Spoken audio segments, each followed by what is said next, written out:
네, 주간 이슈픽 국회 방송의 김동길 기자와 함께 하겠습니다. 먼저 첫 번째 이슈픽 살펴보도록 하겠습니다. 어서 오십시오, 김 기자. 안녕하세요. 네, 바로 들어가 볼까요?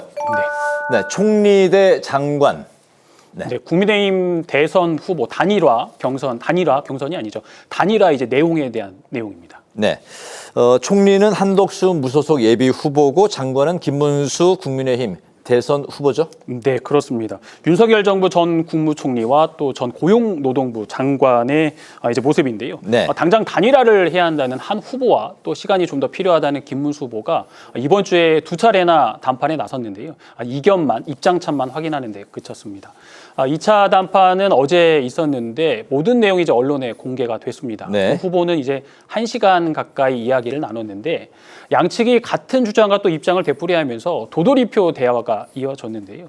그 내용을 제가 좀 정리를 해서 이제 말씀을 드리면 네. 김문수 후보는 단일화는 반드시 할 것이다, 필요하다. 하지만 후보 등록도 안 하고 또 정당에 가입도 돼 있지 않은 이 한 예비 후보하고 이런 식으로 단일화를 하는 것은 절차적으로도 맞지 않다. 우리나라 세계 어느 나라에도 없다. 이게 정당법도 규정도 있고 당원 당규 또 관례가 있는데 이걸 지키면서 해야 한다는 입장인데요. 그러면서 이제 100번 양보를 해서 이번 주 각자 선거 운동을 하다가 다음 주에 단일화를 위한 토론과 또 투표를 하면 그럼 될 것이다. 이제 이렇게 제안을 했는데요. 당에 네. 입당도 안 하고 또 단일화 하자는 거는 이제 그냥 자리를 내놓으라는 것이다. 이제 격양된 입장을 보였습니다. 네, 입당부터 하라 그런 얘기군요. 네, 한 후보는 이제 단일화는 필요하다. 또 당의 모든 것을 일임했다. 어떤 방식이든 나는 수용할 것이다라는 입장이었는데요. 지금 여유가 없기 때문에 당장 단일화를 위한 투표를 해야 한다. 또 단일화가 되면 국민의힘에 즉각 입당하겠다고 이제 밝혔습니다. 네, 후보자 등록이 이제 모레 11일까지인데 여러 가지를 이제 가정해 볼 수 있는 상황에서 오늘 국민의힘 상황이 굉장히 좀 요동을 쳤습니다. 조금 전에 속보로 김문수 이제 대선 후보의 지위 인정 가처분 신청이 이제 기각됐다. 전당대회를 열 수 있는 뭐 그 좀 기반이 열렸다. 뭐 이렇게 이제 볼 수도 있을 것 같은데 네. 또 여러 가지 뭐 어떻게 이제 돌아갈 수 있는 뭐 이렇게 상황이 변수가 또 생긴 것 같습니다. 만약에 그 단일화 없이 11일이 지나면 어떻게 되는 건가요? 네, 좀 지켜봐야 될 부분이 있습니다. 지금 김문수 후보와 또 당 지도부에 좀 갈등이 있기 때문에 네. 지금 김문수 후보 측에서도 이런 가처분 신청을 했고, 근데 법원 판단이 이제 기각이 됐거든요. 그래서 아마 지금 원내 지도부 회의가 소집이 됐고, 네. 이제 지도부의 결정에 따라 결정이 되는데 우리는 이거를 조금 뒤로 제쳐두고 일단 현재의 상황으로 보면 네. 좀 그 11일이 후보 등록 마감일입니다. 이 후보 등록 전까지 단일화가 안 된다면 한덕수 후보 같은 경우는 네. 나는 후보 등록을 하지 않겠다. 이런 입장이었거든요. 네. 그렇게 되면은 이제 자연스럽게 김문수 후보가 대선 후보로 이제 나서게 되는 것이고, 그런데 만약에 입장을 바꿔서 한 후보가 일단 이제 후보 등록을 하게 된다. 이렇게 되면 네. 김 후보의 제안대로 아마 다음 주 수요일 토론이 이어질 것이고 목요일과 금요일 단일화를 위한 여론조사 투표가 진행이 될 텐데 이제 변수는 조금 전 말씀하셨지만 법원에서 이 가처분 신청을 기각했기 때문에 이번 주에 국민의힘이 어떤 이제 포지션을 갖고 여기에 대처를 하느냐, 당 지도부와 김문수 후보 측 간의 좀 갈등 국면, 이런 부분들을 좀 살펴봐야 될 부분이 있습니다. 11일이 이제 바로 당장 모레입니다. 네. 네, 오늘 뭐 어떤 그 여론조사 관련해서 이미 이제 투표가 이제 완료가 됐고 공개는 안 한다고 했는데 네. 어쨌든 계속해서 예의 주시해야 될 것 같습니다. 두 번째 이슈픽으로 바로 넘어가 볼까요? 이재명 재판 대선 이후. 네. 네, 이번 주에 좀 아주 관심을 좀 모았던 뉴스 중에 하나였는데요. 네. 이재명 민주당 대선 후보의 공직선거법 위반 혐의 사건 파기환송심 첫 재판이 대통령 선거 이후로 연기가 됐습니다. 네. 당초 그 재판 기일이 다음 주 목요일인 그 15일이었죠. 네, 대법원이 지난 1일 여기에 대한 판결을 했는데 네. 이 후보 사건을 유죄 취지로 판결한 다음 날 서울고등법원이 기록을 받자마자 사건을 형사 7부에 배당을 합니다. 재판부가 배당 직후에 첫 재판 날짜를 15일로 또 바로 공지를 하고 소환장을 보냈습니다. 이렇게 진행이 되다 보니까 지금 재판이 상당히 빨리 진행될 것이다라는 이제 예상이 나왔고요. 네. 대선 전에 판결도 나올 수 있겠다라는 일각의 이제 전망도 있었는데요. 이런 상황에서 민주당이 사법부의 대선 개입이라며 이제 강한 비판을 했고 또 여기에 여러 입법들을 통해서 사법부를 압박하기도 했습니다. 이 후보 측이요 연휴가 끝나자마자 공판기일 변경 신청을 했는데 또 여기서 좀 예상을 좀 깨는 좀 재판부가 예상을 깨고 곧바로 바로 이제 첫 공판 날짜를 네. 대선 이후인 6월 18일로 연기를 했습니다. 재판부가 여기에 대한 설명도 했는데 대통령 후보인 피고인에게 균등한 선거 운동의 기회를 보장하고 재판의 공정성 논란을 없애기 위해 재판 기일을 대통령 선거일 후로 변경했다고 설명을 했습니다.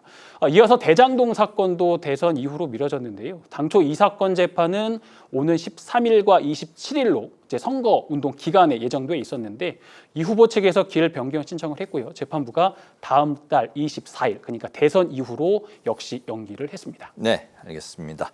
마지막 세 번째 이슈픽은 우리 같이 정면을 바라보면서 한번 봐볼까요? 네, 다회용 컵이네요. 네, 네. 세 번째 이슈픽은 좀 국회 사무처 픽으로 정해봤습니다. 네, 그렇군요. 예. 친환경 국회 실천, 그 실천 중에 하나가 이제 다회용기. 국회 경내에 있는 카페에서 네. 종이컵을 사용하지 않고 이제 5월부터 다회용 컵이 전면적으로 도입이 됐습니다. 22대 국회 우원식 국회의장이요 강조하고 있는 것 중에 하나가 기후 위기 국회입니다. 그 실천 중에 하나가 또 다회용 컵 사용인데요. 지난해 11월이었죠. 벌써 시간이 많이 지났는데 네. 국회 도서관에 있는 카페에 처음 시작이 됐고요. 그리고 나서 당시 우 의장이 직접 음료를 제공을 하면서 2026년까지 국회 내 카페 다회용 컵 사용 시스템을 전면적으로 도입하겠다고 발표를 했는데 네. 올해 5월부터 그러니까 훨씬 앞당겨서 전면적으로 시행에 들어간 겁니다. 네. 전 뉴스를 저희 이제 국회 방송 라이브 6에서도 소개를 해드렸는데 벌써 이제 6개월이 흘렀네요. 네. 시간이 참 빨리 가는데. 신앵커 국회 내 카페가 몇 개나 되는지 아시겠습니까? 저희가 간 거는 이제 여기 국회 도서관, 네. 거기 1층의 카페, 그리고 이제 의원회관, 그 카페 뭐 2군데 정도 갔는데 몇 개가 있나요? 네, 이번에 이제 차근차근 세보니까 네. 국회 내에 총 8개의 아. 카페가 있습니다. 본관, 또 국회 박물관, 소통관, 뭐 의원회관 다 해서. 꽤 많네요. 그러니까 이제 국회 직원들과 방문객들이 많이 이용을 하는데 여기서 나오는 이제 컵도 종이컵도 아마 양이 엄청났을 텐데 그렇겠네요. 이 부분을 다회용 컵으로 전면적으로 이제 바꾸게 된 겁니다. 네. 이를 위해서요 다회용 컵 회수함도 건물 곳곳에 120대가 이번에 총 설치가 됐습니다. 사진을 보면 여기도 있고 저기도 있고 제가 좀 다녀봤는데 제가 눈에 띄는 곳에 이제 많이 설치가 돼 있고요. 네. 또 여기에는 탄소 중립 포인트. 회수함에 가보면 적립할 수 있는 방법도 설명이 돼 있고 할 수 있는 시스템도 돼 있는데요. 네. 이거 이제 용기를 반납을 하게 되면 300원의 포인트가 적립이 됩니다. 다회용 컵은요, 이제 매일 초음파 세척과 또 고온, 고압 세척, 또 고온 건조, 자외선 살균 및 정밀 검수 과정을 거친다. 그래서 좀 그 위생에 대한 걱정을 안 하셔도 될 것 같고요. 네. 또 개별 컵에 보면 이게 부착된 QR 코드가 있습니다. 이것으로 이제 탄소 포인트도 적립이 되는 거고 또 이렇게 관리가 되기 때문에 위생적으로 전혀 염려를 할 필요가 없다고 하거든요. 그러니까 네. 걱정을 안 하셔도 될 것 같고 네. 제가 오늘 좀 늦은 점심 시간에 이용을 해봤는데 일단은 제가 받은 거는 일회용 컵이었습니다. 다회용기가 이제 그만큼 확보가 돼 있지 않기 때문에 네. 일단 다 사용하고 나서 일회용 컵을 쓰는데 이제 다회용 컵이 더 많이 확보가 되면 아마 전면적으로 저희가 국회 내에서는 다회용 컵만 받을 수 있게 될 것 같고요. 네. 저도 이제 다회용 컵을 사용해 봤지만 좀 불편은 합니다. 왜냐하면 반납을 해야 되니까 이거를 쓰레기통에 버릴 수도 없고 좀 애매합니다. 그래서 네. 반납을 하게 되는 좀 불편함이 있긴 하지만 우리 미래 세대 또 그 우리의 지구를 위해서 환경을 위해서는 우리가 좀 기쁜 마음으로 동참해야 될 필요가 있는 것 같습니다. 네. 저희 그 스튜디오 바로 앞에 요 복도에도 그 반납함이 이제 설치가 돼 있고 오늘 이게 자세히 한 설명을 들어서 이제 많은 도움이 될 것 같습니다. 이 다회용 컵 사용이 일반 카페에도 좀 이용이 됐으면 좋겠다 이런 생각까지 드네요. 네, 국회의 이 문화가 좀 사회 전체적으로 퍼져서 네. 저 환경을 더 많이 생각할 수 있는 그런 좀 밑바탕이 되면 더 좋을 것 같다라는 생각도 듭니다. 네, 국회 안에 요소 많은 변화들이 아주 좋은 변화들이 일고 있네요. 오늘 소식 잘 들었습니다. 주간 이슈픽 김동길 기자와 함께했습니다. 소식 잘 들었습니다. 고맙습니다.